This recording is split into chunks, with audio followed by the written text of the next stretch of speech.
At the state capitol, back to work for Colorado's lawmakers. And during this new session, lawmakers expected to tackle everything from education funding to your property taxes. As always, your political specialist, Sean Boyd, will be covering what's happening for you. And tonight, she shows us what we can expect this session. The atmosphere is as politically charged as I've seen in my 13 years of covering the Capitol. And it's not just conservatives versus liberals. It's the far left and far right versus the moderates. Two Democratic lawmakers have resigned in the last month. This week, the Speaker of the House reprimanded a member over an outburst during the November special session. And opening day got off to a tense start. To bear with us as we address the disturbance in the gallery. Just 40 minutes after the House gavelled in, pro-Palestinian demonstrators disrupted proceedings, shouting from the House gallery even as leadership on both sides called for civility.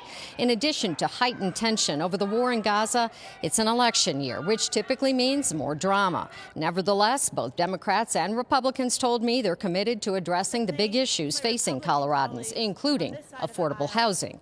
The first bill introduced in the House deals with occupancy limits. There will also be bills regarding accessory dwelling units and short-term rentals.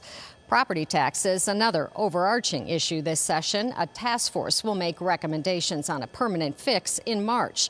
Democrats, who have commanding majorities in both chambers, will also have bills to crack down on polluters and save water by prohibiting certain non-native turf and invasive plants, while Republicans will bring a bill to felonize possession of any amount of fentanyl.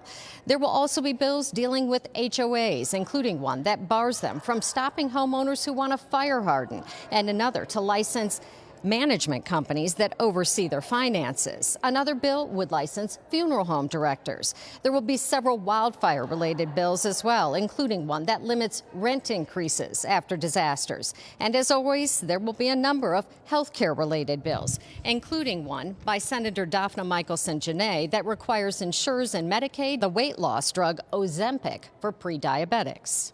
Diabetes is a slow, persistent killer.